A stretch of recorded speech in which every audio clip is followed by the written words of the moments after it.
Усім прывітанне! У гэтым відэа я адкажу на пытанні пра польскую школу. Так што сядайце ўтульніка і паехалі. Якое стаўленне палякаў да імігрантаў з Украіны і Беларусі? Кожнага, канешне, свая сітуацыя, таму ў такіх выпадках я кажу толькі пра сваю. Так што не прымайце гэта як тое, што здарыцца альбо мусіць здарыцца менавіта з вамі. Хутчэй як проста адзін з варыянтаў сыходу сітуацыі. Неяк так атрымалася, што з самага пачатку майго знаходжання ў Польшчы мне шансавала. І з настаўнікамі, і з суседзямі, і з аднакласнікамі. Ввогуле на сябе ніколі не адчувала дрэннага стаўлення або чагосьці такога. Проста, калі вы ставіцеся да людзей добра, не прыніжаеце, не лезеце на ражон, то і яны да вас будуць адносіцца таксама. Як правіла, палякі нічога супраць беларусаў не маюць. Пасля, але зноwu, гэта мой досвед і тое, што бачыла я, таму калі у вас іная сітуацыя, то калі ласка, напішыце пра гэта ў каментарах. Складана мне вучыцца ў польскім ліцэі. Ну, ведаеце, я поступила ў прэстыжны ліцэй з сваімі традыцыямі, настаўнікамі, высокімі баламі матуры. Пакуль, а прайшоў на хвілінку цэлы семестр.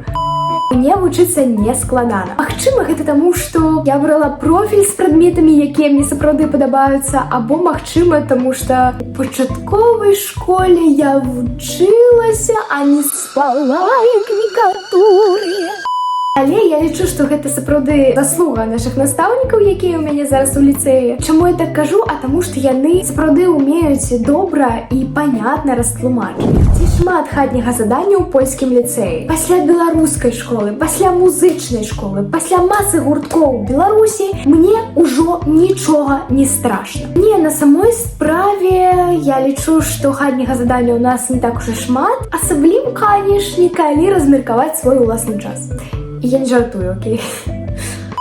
Ці існуюць у польскай школе суботнікі, напрыклад, прыбраць снег, падмесці двор школы або падгрэбсці лісце. Не, ну якія суботнікі, ребят? Школа патрэбна для таго, каб вучыць дзяцей думаць, аналізаваць, прымаць рашэнні і проста добра праводзіць час. Для ўтрымання парадку і чысціні установы ёсць тэхнічкі, загадчык гаспадаркі і прыбіральшчыкі. А яшчэ садоўнік і цэлы сакратарыят, у абавязкі якога якраз такі ўходзіць размеркаваць абавязкі на кожнага. Пішыце таксама сваё меркаванне ў каментарах і што вы думаеце з гэтай нагоды. Выкладанне гісторыі ў польскай школе адрозніваецца ад Беларусі. У польскай пачатковай школе у мяне была проста ідэальная настаўніца гісторыі. Проста ідэальная.